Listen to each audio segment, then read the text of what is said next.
Hello again, rail fans. Over the years, when I have attended special rail events, special train movements and things like that, unusual movements on the railroad, I have learned that there are almost always hitches in the plan. Things that go wrong, things that get delayed, weather, equipment failures or something, routes are changed. The thing doesn't arrive until after dark. So I've come to be pretty selective about spending my time chasing down these things. But on the first day of October of this year, 2020, I went down to Clewiston, Florida, and I'm really glad I did, because the folks down there at U.S. Sugar on the shores of Lake Okeechobee had a very special event. October 1st began quietly at the U.S. Sugar's railroad shop in Clewiston, Florida. Company locomotives were being readied for a full workday. It was the opening of harvest season in the cane fields of South Florida. But on this first day, the very first load would be brought in from field to the mill by this engine, U.S. Sugar number 148. Looking like it just rolled out of the American Locomotive Company plant in Richmond, Virginia, the restored 148 is the culmination of 3 years of hard work by U.S. Sugar shop teams and contractor FMW Solutions. Rail fans from all over got word of the event and had gathered early. Trains Magazine even had crews here. As the engine crew worked to get 148 steamed up, the U.S. Sugar diesels were getting on with their work. It's harvest time, and that cane won't get itself to the mill.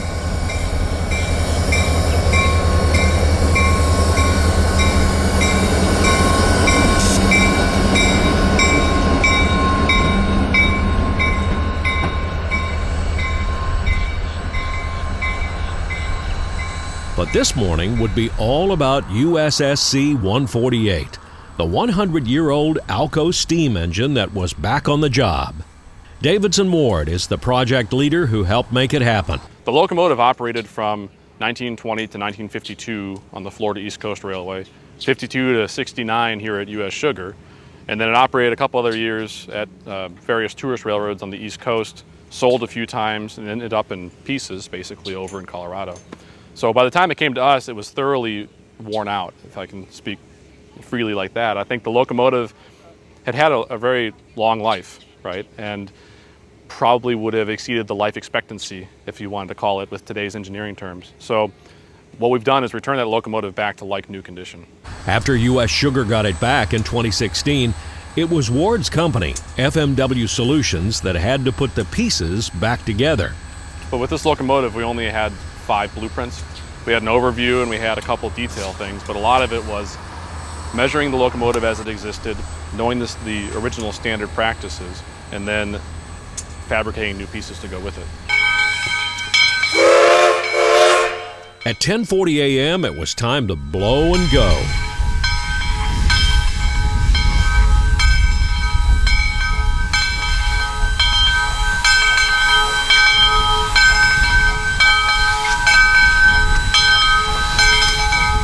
It may have been just me, but the bell on this thing seemed a lot louder than those on diesels, especially the electronic ones.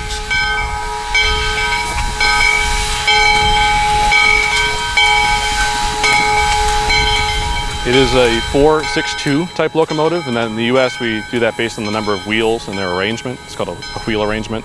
There's 4 small wheels in the front on the engine truck, and that guides the locomotive through curves. There's 6 big driving wheels that are 68 inches in diameter, and there's 2 trailing truck wheels that hold the weight of the firebox. And on most railroads, these 462 type locomotives, which were named Pacific,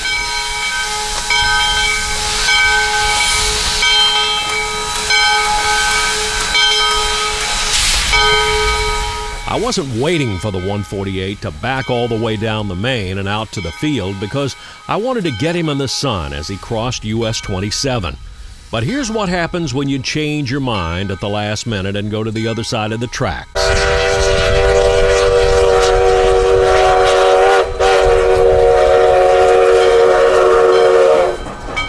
Missed the shot. I won't make that mistake again. Right afterward, I made it over to the sunny side and parked. In short order, lots of other rail fans showed up along with U.S. Sugar employees. They even had a bear in the air for this event, U.S. Sugar's own helicopter. Those of you age 50 and older will get the reference. The common carrier part of U.S. Sugar's railroad is ex-Atlantic coastline trackage that comes off the CSX Auburndale sub at Sebring and runs southeast, down around the bottom of Lake Okeechobee, and then back north and east on ex-FEC tracks to their K branch running to Fort Pierce. Ready and set up for 148 to come back with the first load of the cane season. I wasn't worrying about people in my shots. I think seeing people makes them better. Plus, everyone at this event was very considerate of one another this morning. With lights flashing and the gates coming down, here he came.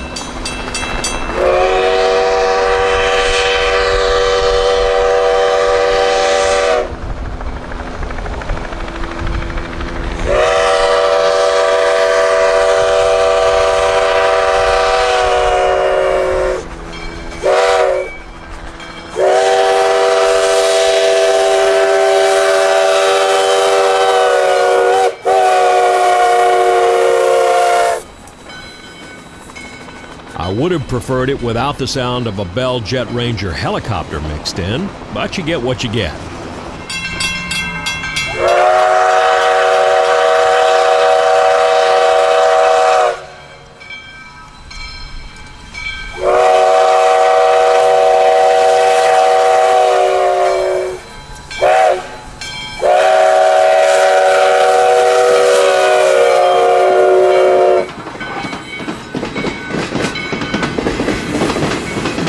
How cool is that? Notice there's not much smoke from this engine. That's because they've set it up to burn exclusively used vegetable oil. There's always plenty of that at fast food places. Plus, you get the smell of French fries when the train passes. What could be better than that?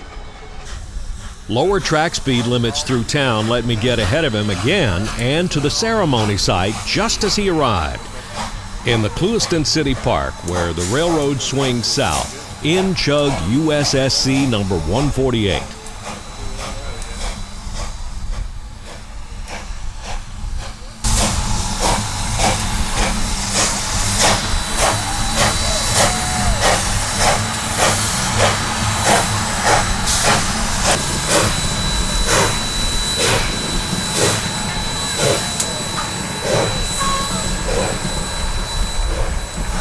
Under the tent, U.S. Sugar's Senior VP of Sugarcane Ops, Ken McDuffie, told the gathered crowd what the day was all about. He said, Ken, we want you to come and welcome this thing home.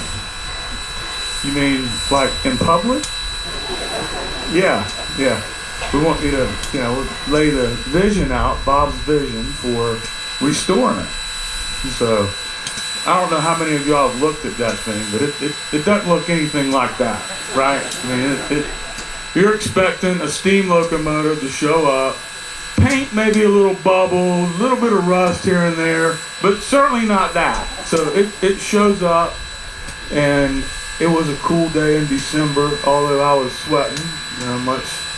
Maybe, I don't know if you noticed or not, but you're sweating all over and you think, wow. I'm going to really say out loud that we're going to restore that thing. The whole project was the idea of U.S. Sugar's big boss, CEO Bob Bucher. The vision of this is I hope to open up a tourist train out of Clewiston here to give people can come from both coasts, take a couple-hour ride, see our area, and enjoy history. We'll have a gift shop and restaurant and those kinds of things that go with it, all local. I'm also looking for a second locomotive so that we can rotate them in and out. So this isn't over. We have yet to, we're sourcing passenger cars and all the stuff that goes with it. So I don't know when we'll open that tourist railroad, but we're working hard. It's going to be as soon as we can. Right afterward, Mr. Bucher and his wife Barbara stepped out to the track to christen the 148 back into service.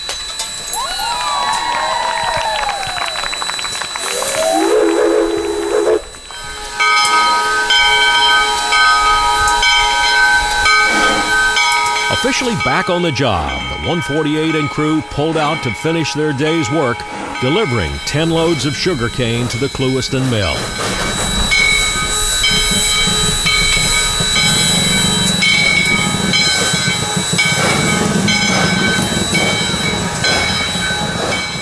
While we waited for the return trip, I learned that there are actually 2 railroads down here in sugar country.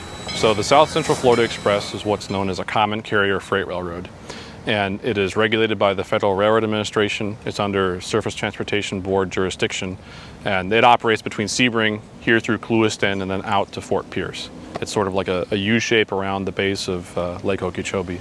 And then U.S. Sugar has an industrial railroad, which is not a common carrier and not regulated by the FRA. And that's another 150 miles of track, and that serves out into the cane fields. It's a network of train tracks that go out to Southern Gardens. They go out beyond Bryant, they go out into Martin County.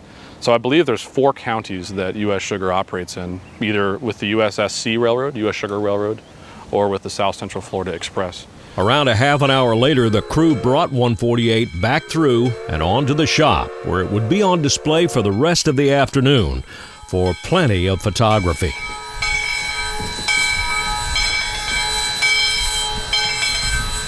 So congratulations to U.S. Sugar for a successful restoration on such a beautiful locomotive. I know that's going to pay off for you guys big. Also, big kudos to Davidson Ward and all of his team at FMW Solutions, the railroad mechanical and engineering firm that led the restoration. Now, I'll let you know when U.S. Sugar begins its tourist operation down there. I cannot wait for that, so I definitely want to cover that for you.